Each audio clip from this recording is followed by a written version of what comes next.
Hi, welcome to KRAZTV. I'm the lone journalist, and this is an update on seeking Grandfather. That's our project for finding the entombed Chinese miners from 120 years ago in Oregon. So anyways, many years ago, on the breaking news, when we first put it out the other day, I read this letter here about as an organization where I wanted to remain anonymous, and then I broke the story that I was that journalist. So in the meantime and in the interim, I have been researching all these different organizations that I could send the letter to and send emails to. So I compiled a lot of data from like the Oregon Historical Society, the Association of Chinese American Physicians Association, Chinese Museum, Portland, Oregon Chinatown Museum, because they take care of a place to park. The Chinese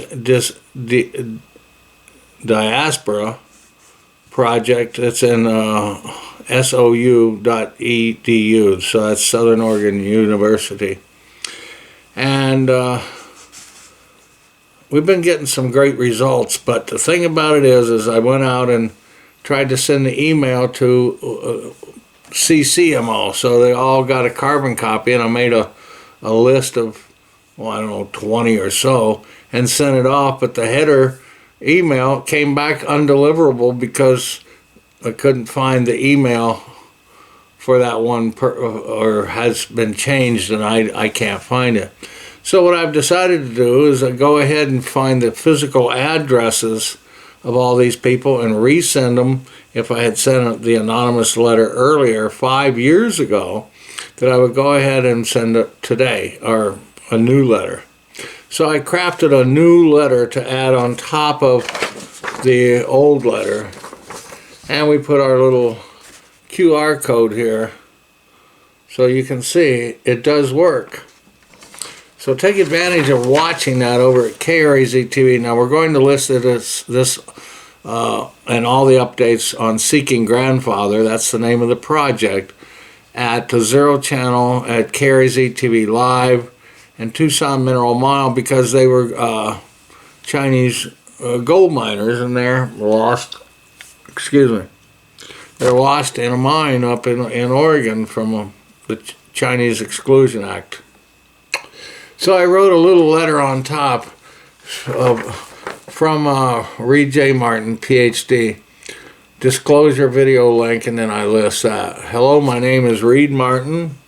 My eyes are hurting. I don't know why. I'm an investigative journalist. My doctorate is in religion. I'm also owner of KRAZTV and 4 channels on YouTube. Many years ago, I was a gold miner in Oregon. While there, I encountered a man who relayed the story to me. Below is the letter I sent to several organizations. I interviewed the sources who knew this story. Please understand, this is not a hoax, and that now, as I am now 74 years old, I feel the need that we must find these miners.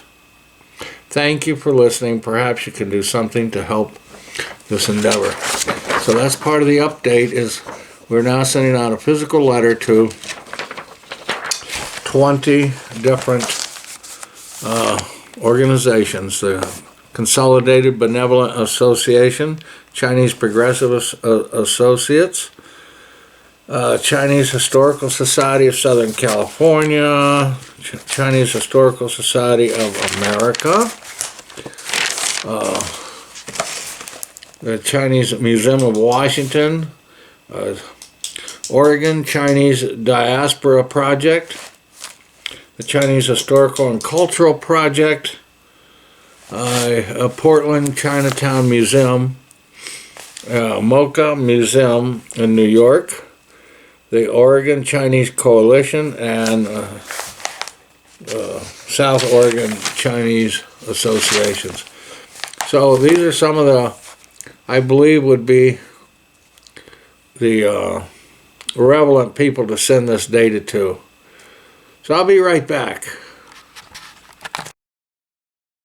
Sorry for the interruption, folks, but anyways, we're making out a list of people to send this letter to. So this is the update from the breaking news about the project of finding these lost 100 miners that were abducted at gunpoint and forced into an iron door mine in Curry County in Oregon.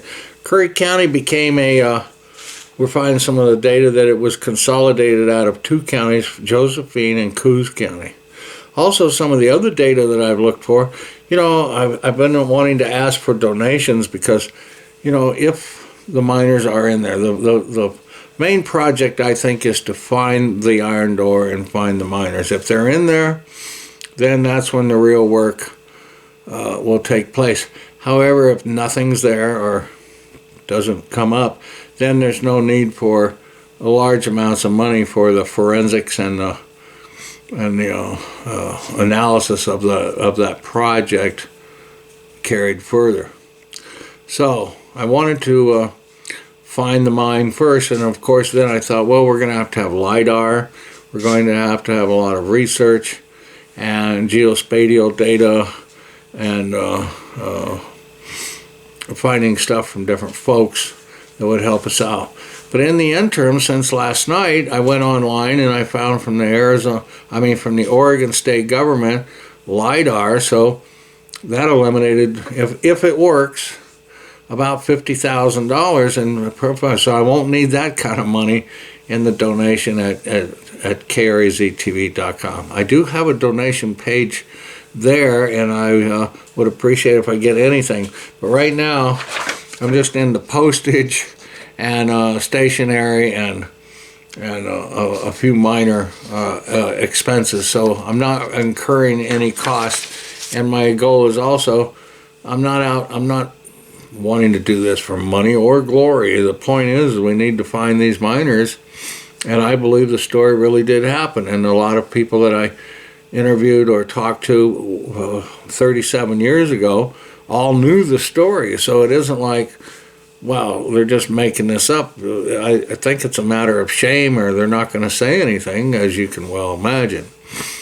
But anyway, all my sources have gone now, and so there's nobody to blame. We're not going to lay blame on who they were or find any of that. We're just going to find these poor miners. And a lot of people say, well, why don't you just let it lie? And, well, that's not the right thing to do. And so perhaps that's one of my last steps in my life, is to help find these Chinese miners. So anyways, back to the donations. I'm not going to be asking a lot on donations, but every time I put up a update or put a movie, we'll have a little button so you can go to KRAZTV.com and donate over there if you wish. But I don't think, first of all, I think the project, if we were to go to a full extent, is something I can't handle by myself and would require probably, I think conservatively, $2 million if we had to have forensic pathologists, forensic archaeologists, and, if we had body bags and 100 men, what does a body bag cost? $400 or something? So that's a lot of expense. So I'm not going to worry about that right now. But we are going to try to find the iron door. And so I've been searching on that. So anyway, I went and found all this LiDAR data. And all I need is a LiDAR viewer. We have ArcGIS software, and we can just download it. And I'm correlating the lat and the lawn to the quadrangle. And then from that, we just take the geospatial and the LiDAR, if we can see down through those trees, because it's a rough, big country. But it's not very far off of the river. I mean, it's probably less than a half a mile, because if you go over the ridge, then you come into the Sixes rivers, and it's not that far over there. So the Elk River was at one time designated the sixth cleanest wild river, and it's a scenic waterway now, and all the old cabins and everything up in the mountain have been taken out and everything. So it's a pristine area, and it's a roaring, raging river, but it's kind of small, you know. You'd have to put a rope across to get over there. But other than that, it's not like the Rogue River, where that's a massive river. I guess it's probably only 50 feet across, maybe 100 at the most, but I doubt that in the Elk River. So it isn't a big logistical thing, but we're going to have teams get in there and search for it. So I went and looked up all the guidelines for search and rescue, and you know, the sheriff's department in Oregon, or the sheriff's consolidated thing, is you have to have this training and all this stuff. So these people work as volunteers, and I don't want to bother them until we find out the data and the jurisdictions that are going to need to take over and stuff. So we'll let that large bill there be taken up by further developments.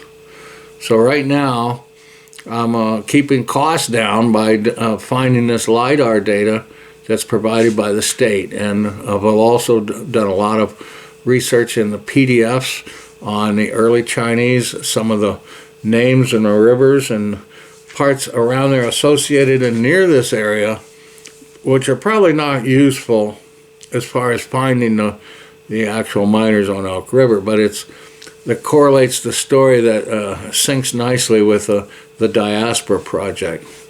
So I've gone to, it's Rose C at SOU, Southern Oregon University.edu, and I've sent them an email off, but I don't know if it's got there, and so I'm just making, like I said, this letter. So I just wanted to give you an update of what's going on with this project as far as, well, in the last couple of days. So I have the letters out, I have the postage, I have all that ready to send out, and I've downloaded, just now the next update that I'll probably come out to is I'll actually pin down the LiDAR data and give you an update of that. But I have mentioned, if you go watch Breaking News, the lone journalist at KRAZTV will, in the description, will list the actual lat and lon of within, you know, less than a half mile or something of where they're at, I believe. So it's not a wild goose chase. This is not a hoax. And I appreciate everything that anybody and everybody can help me with on this project. And in the end, justice can find, and there'll be the mission of KRAZTV is we call a small voice for joy. Somehow we can find joy in what we're doing. So thanks for watching KRAZTV, and like I said, if you can, donate at KRAZTV.com and continue to watch, because the updates will be coming faster and faster, and eventually, I hope by summer, we can have teams up there and we find these guys that have been there over 120 years. Thank you very much. From KRAZTV, I am the Lone Journalist.